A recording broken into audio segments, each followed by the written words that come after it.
편안한 조용한 주택가가 발칵 뒤집혔습니다. 속속 현장으로 모이던 형사들도 하나같이 긴장감을 감추지 못하는 표정입니다. 새 가구가 새들어 사는 오래된 연립주택 마당에서 시신 한 구가 발견됐습니다.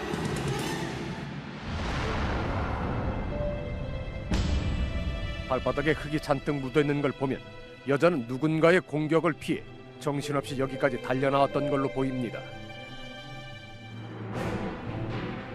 그녀의 흔적은 이 집 안으로 이어지고 있습니다. 현관 입구에 남아있는 빗자국이 참혹했던 당시 상황을 짐작케 합니다. 이 발자국은 곧장 안방으로 이어집니다. 그런데 피해자는 한 사람이 아닙니다.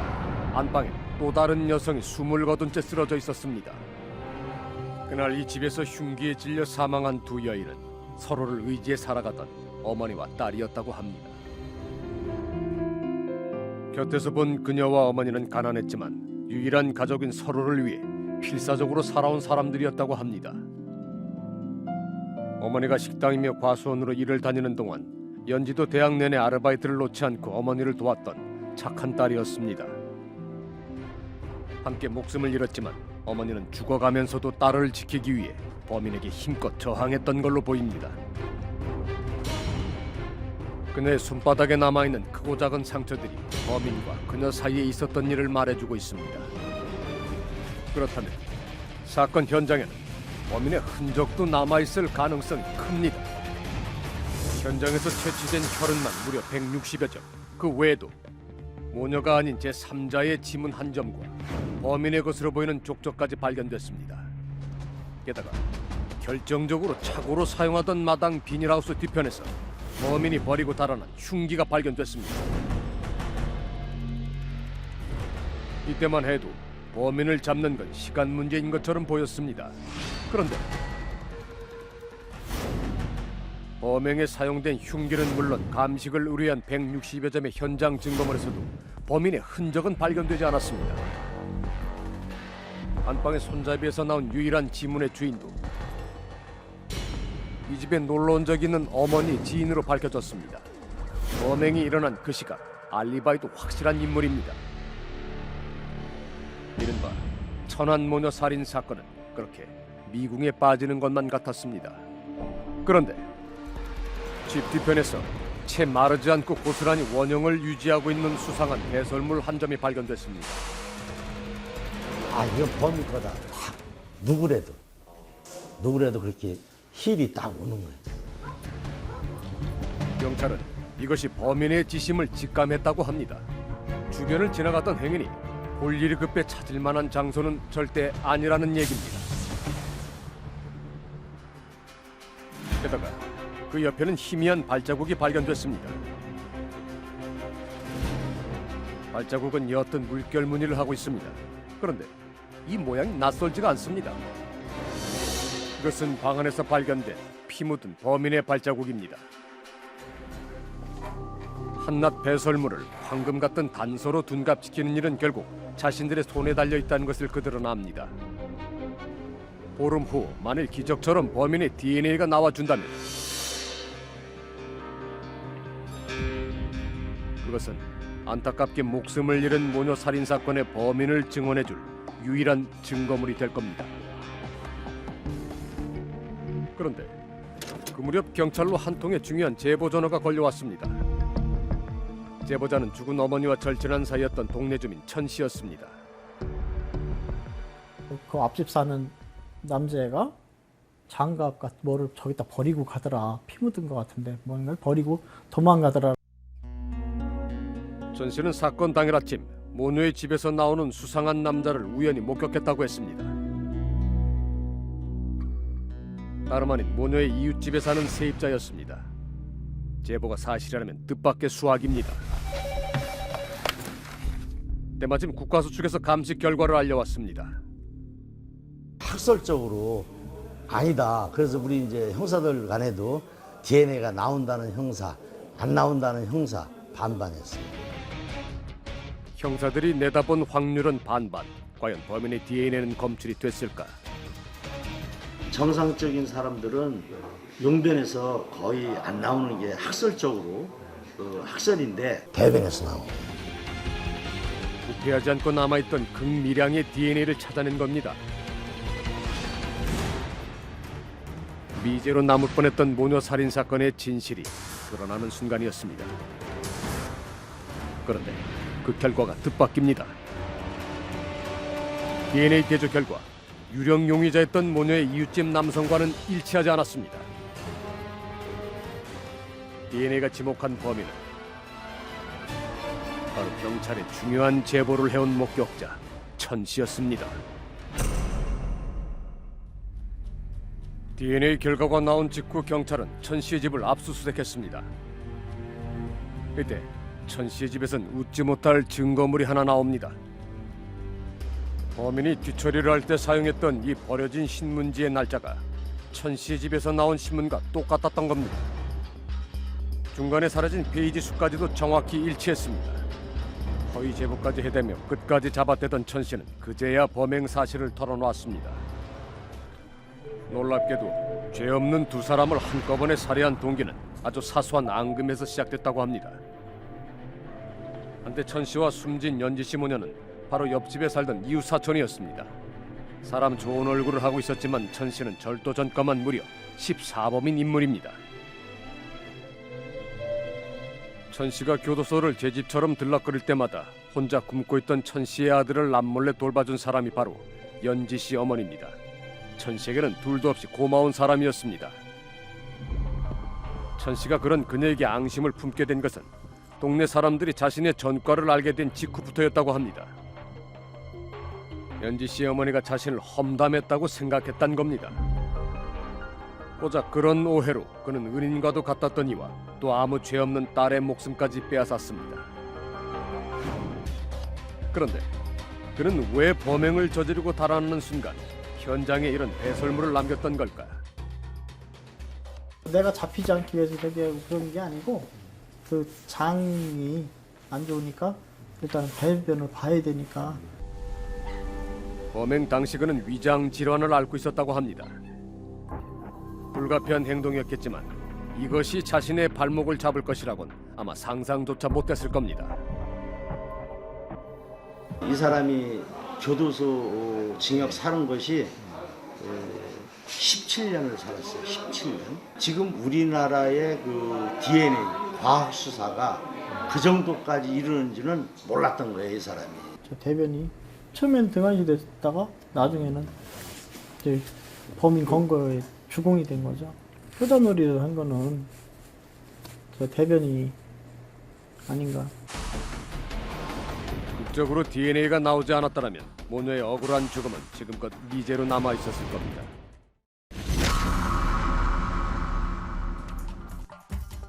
지난 2007년 대전에 있는 다방에서 한 남자가 여 종업원을 살해하고 또 다른 여 종업원을 흉기로 찌른 후 달아났습니다. 아침 9시경 다방 개점을 준비하던 중에 갑작스레 벌어진 일이었습니다. 현장 곳곳에 수상쩍은 지문 몇 점과 혈흔이 남아 있었지만 범인의 윤곽은 이상하리만치 드러나지 않았다고 합니다. 사건 현장으로부터 반경 2km 이내의 강변까지 이잡듯이 뒤졌습니다. 그런데 이 과정에서 상당히 의미심장한 단서 하나가 손에 들어옵니다. 버려진 점포에서 죽은 피해자와 범인의 혈흔이 함께 발견된 겁니다. 점포 주머니에서 나온 물건도 예사롭지 않았습니다. 그 안과에서 치료를 받고 이제 약을 살 때 이제 그 처방전이 필요한 그런 약입니다. 이것은 백내장과 같은 수술 후에 사용하는 안약으로 반드시 병원 처방전이 있어야만 구입할 수 있는 약입니다. 그런데 막상 명단을 확인해 보니 막막해졌습니다. 무려 1922명의 이용이자 그들을 모두 조사한다면 수사는 앞으로 몇 년이 걸릴지 장담할 수 없습니다. 엎친 데 덮친 격으로 중요한 목격자였던 여 종업원이 사건 당일의 기억을 잃어버렸다는 소식이 들려왔습니다. 사건 당시 충격 때문입니다. 최면 수사까지 벌였지만 아무 소용이 없었습니다. 수사가 그렇게 답보를 거듭하던 그 무렵 누군가 조용히 경찰과의 만남을 청해왔습니다. 범인의 옷에서 DNA를 감식했던 국과수의 조남수 실장이었습니다. 한참을 고민하던 끝에 그는 수사의 중요한 전환점이 될 묘한 힌트 하나를 경찰에 귀뜸해줍니다. 이런 그 성씨를 가진 사람이 용의자일 가능성이 있다. 오씨 성을 가진 남자를 찾아라. 형사는 두 눈을 의심할 수밖에 없었습니다. 처음엔 그저 지푸라기라도 잡는 심정이었다고 합니다. 그런데 안약을 처방받은 전국 1922명의 남성 중에서 오치성을 가진 남자를 찾았더니 거짓말처럼 한 사람이 용의선상에 등장합니다. 하지만 서울에 사는 오씨가 주요 용의자로 떠올랐을 때 형사들은 반신반의했다고 합니다. 무엇보다 범행 동기가 마음에 걸렸습니다. 고작 3만 원 남짓한 돈을 훔치기 위해 굳이 서울에서 대전까지 내려올 필요가 있었을까? 그런데 형사들이 DNA 채취를 위해 서울을 다녀간 직후 오 씨는 돌연 회사를 그만두고 자취를 감춰버립니다. 틀림없이 뭔가가 있다는 얘기입니다. 사건 발생 80일째 되던 날 마침내 오 씨가 검거됐습니다. 그는 경찰 조사에서 서울로 돌아갈 차비 3,000원이 부족해서 범행을 저질렀다고 진술했습니다. 과연 그것이 전부였을까? 1989년 희대의 연쇄 살인 사건이 전국을 공포로 몰아넣었습니다. 당시 유치원에 다니는 어린이와 할머니 둘을 잇따라 살해한 범인의 나이는 불과 18살. 그런데 이 기사에 등장하는 최연소 연쇄 살인범 5군이 바로 다방 여종업원 살인 사건의 범인 오 씨였습니다. 오 씨는 과거 숨진 여성들만을 성폭행해온 전력이 있습니다. 그는 흉기를 들고 다방에 들어왔습니다. 그래도 차비가 모자라서 우발적으로 저지른 범행이었다는 그의 말을 오직 곧대로 믿기 힘든 대목입니다. 그는 자신이 15년 전에 저지른 연쇄 살인과 똑같은 방식으로 피해자를 살해했습니다. 그런데 이 과정에서 오 씨 또한 가벼운 부상을 입게 됐다고 합니다. 경비는데 입을 막은 거예요. 입을 막은 거? 네, 저까지 피해자가 손을 깨문 거예요. 아, 네 손을 깨물었어? 네, 깨문 거죠. 흉기에 찔려 죽어가던 피해자의 마지막 저항. 범인이 DNA를 찾아낼 소중한 힌트를 이 옷에 남긴 겁니다. 죽음의 비밀을 간직한 점퍼는 다방에서 2km 가까이 떨어진 강변에 버려졌습니다. 범인은 그 직후 PC방 화장실에 들러 자신의 손에 남은 살인의 흔적을 남김없이 지우고 유유히 버스를 타고 서울로 돌아갔습니다. 이 순간만 해도 그는 완전 범죄했다고 믿고 있었을 겁니다. 이건 진짜 과학 수사라고 봐야 돼요. 특성 성씨로 접혀졌기 때문에 그 서울, 경기 뭐 전국적으로 그 크라비트 정한액이라고 하는 그 처방전을 받은 사람들의 모든 그 대상자를 확대해가지고 수사를 할 수가 있었던 겁니다. 범인의 DNA는 생각보다 많은 얘기를 들려줬습니다. 범인이 잡히는 순간 그는 누구보다 안도의 한숨을 내셨다고 합니다. DNA를 이용해 성씨를 추정하는 이 수사 기법은 아직 연구 단계에 있기 때문입니다. 입양이나 또는 불륜 또는 사회적 격변기, 즉 긴박하게 드러난 어떤 사회적 변혁기하고 또는 전쟁 등에 의해서 많은 면에 있어서 사회학적으로 성씨라는 것은 굉장히 변할 수가 있습니다. 원하면 성도 바꿀 수 있는 시대라 그 한계는 분명하지만 수사에 활용해볼 만한 가치는 분명 있습니다. 지난 2007년에 일어난 다방살인 사건은 성씨를 추정해서 범인을 검거한 최초의 사례로 남았습니다.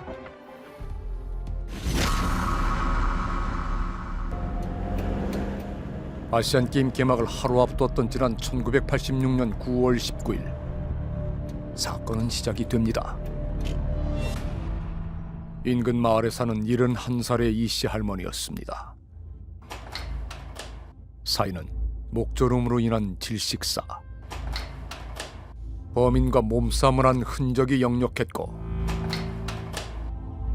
현장은 매우 어수선한 모습이었습니다. 나흘 전 수원으로 열무 7단과 고추 5근을 팔러 갔던 이씨 할머니. 다 팔지 못하고 도로 가져온 고추 한 근은 할머니 곁에 흩어져 있었습니다. 하지만 채소를 팔아 벌었을 돈은 모두 사라진 상태였습니다. 그런데 발견 당시 시신의 자세가 매우 이상합니다. 하의는 벗겨진 채로 두 다리가 마치 알파벳 X 모양으로 포개져 있습니다. 범인이 일부러 만들어둔 자세라는 겁니다. 도무지 이해할 수 없는 범인의 행동. 이것이 오랜 세월 우리가 풀지 못할 화성연쇄 살인 사건의 시작인지 그때는 누구도 눈치채질 못했습니다. 이로부터 한 달여 뒤 악마는 또다시 범행을 저지릅니다. 피해자는 25살의 박양이었습니다. 밤 10시경 선을 보고 집으로 돌아가기 위해 버스를 타러 갔던 그녀는 실종됐고 3일 만에 농수로 안에서 발견됐습니다. 옷은 모두 벗겨져 있었고 박양의 사인 역시 목조름으로 인한 질식사였습니다. 쇄골과 등 그리고 얼굴에서는 뭔가에 찔린 상처가 관찰이 됩니다. 범인은 흉기로 박양을 협박해 범행 장소로 끌고 온 걸로 보입니다. 1차 사건과는 달리 옷은 모두 벗겨져 있었고 성폭행 흔적도 확인됐습니다. 박양의 옷가지와 핸드백은 농수로 주변에서 발견됐지만 이번에도 돈은 모두 사라졌습니다. 2달 뒤 24살의 권 씨가 목이 졸려 숨진 채 발견이 됩니다. 그녀의 머리에는 속옷이 씌워져 있었습니다. 이틀 뒤에는 23살의 이 씨가, 그 다음 달엔 18살의 홍양이, 석 달 뒤엔 29살의 박 씨가 같은 방법으로 살해당했습니다. 언론이 화성연쇄 살인사건을 대대적으로 보도하고 경찰 인력이 보강되면서 살인 행각은 잠시 주춤한 듯 보였습니다. 하지만 6차 사건 이후 1년 5개월 뒤 발생한 7차 사건. 이 사건에서도 범인은 피해자의 물건만을 이용했습니다. 범인은 피해자가 입고 있던 블라우스를 벗겨 두 손을 뒤로 묶는 데 사용했습니다. 피해자 입안에 양말을 넣고 그 위를 손수건으로 두른 뒤 매듭을 지었습니다. 7차 사건 현장에도 스타킹이 있었습니다. 긴 공백기 뒤인 지난 1990년 11월 15일 또다시 9차 범행이 발생됩니다. 그날 청소 당번이어서 하교가 늦었던 13살 김양. 지하도 앞에서 친구와 헤어진 거는 오후 5시경. 11월이라 벌써 어두워지고 있었습니다. 홀로 집으로 가는 김양을 범인은 지켜보고 있었을 겁니다. 다음 날 아침 자신의 통학로인 원발이 고개가 내려다 보이는 야산 소나무 아래에서 김양은 숨진 채 발견이 됐습니다. 신고 있던 스타킹으로 두 손과 두 발이 함께 결박돼 있었습니다. 스튜어디스가 꿈이었던 13살 김양. 이 어린아이에게 범인은 말로 다할 수 없는 만행을 저질렀습니다. 김양이 숨진 뒤 아이의 가슴을 칼로 20번 가까이 난도질한 범인. 이 범행에서도 범인은 피해자의 물건만을 이용했습니다. 잔혹한 음부 폭행은 피해자가 살아있을 때 벌어진 일이었습니다. 블라우스의 끈과 스타킹으로 목을 조르고 스타킹을 이용해 아이를 결박한 범인. 범인의 시그니처로 꼽히는 이 매듭이 9차 사건에서 가장 많이 확인됩니다. 그 현장에 있는 쓰레기 하나까지 뭐 휴지라든가 뭐 담배꽁초라든가 모든 걸 다 수거를 합니다. 수색할 적에 사체를 그 사람들에 의해서 발견되거든. 그럼 거기 완전히 난장판이 돼요. 그게 그럴지라도 우리는 수거할 수밖에 없어. 이거 동네 사람일 수도 있지만은 혹시 하는 마음에 사건 현장 주변에 있는 모든 물건을 수거했던 겁니다. 특히 성폭행 과정에서 남은 범인의 체액은 피해자의 체액과 섞여 피해자의 혈액형이 검출될 수도 있습니다. 6차 사건에서 혈액형을 확인한 건 트레이닝복에 묻은 정액, 옷은 피해자 남편의 것이었습니다. 개인 식별이 가장 정확한 기술인 DNA 분석법은 화성연쇄 살인 사건이 모두 발생한 뒤에야 국내에 자리 잡기 시작했습니다. 과학 수사란 말이 그저 딴 세계의 얘기 같던 시절이었습니다. 하지만 그때의 아쉬움을 채운 건 역시 DNA 분석법이었습니다. 특히 이번 사건 같은 경우는 거의 30여 년 된 감정물이긴 했죠. 그런데 보관 상태가 굉장히 양호했고, 그다음에 미량의 DNA이지만 저희들이 분석 가능한 양이 되었었고, 세포가 DNA를 분석할 수 있는 컨디션에만 존재를 한다면 굉장히 많은 시간이 지난다 한다 하더라도 현재 기술로 누구인지 밝혀낼 수 있는 DNA 기술을 확보하고 있습니다. DNA가 확인이 된 건 5차 사건 피해자 홍량의 사건 증거물 넉 점과 7차와 9차 사건 피해자들의 속옷입니다. 국가수가 2달간의 노력 끝에 이룬 성과였습니다. DNA만 보고 누구의 것인지는 모르죠. 그러면 우리가 관리하고 있는 2010년에 출범한 데이터베이스에 검색을 하면 만약에 이 자료가 데이터베이스에 있는 자료라면 그 사람이 누구인지를 알게 되겠죠. 결국 그 많은 접촉들이 이제라도 그의 얼굴을 확인시켜 준 겁니다. 참으로 보고 싶었던 그 얼굴. 화성연쇄 살인 사건의 범인이 특정됐다는 사실은 충격 그 이상이었습니다. 현재까지 3건의 현장 증거물에서 검출된 DNA와 일치하는 대상자가 있다는 통보를 받고 수사 중에 있습니다. 총 10건의 사건 중 3건의 사건 현장에서 확보된 DNA와 일치한다는 그 인물. 대상자가 이모 씨고 50대이고 현재 그룹에 입감돼 있다는 정도는 확인합니다. 10건의 사건 중 3건의 사건에서 DNA가 확인된 범인. 그는 이준재입니다.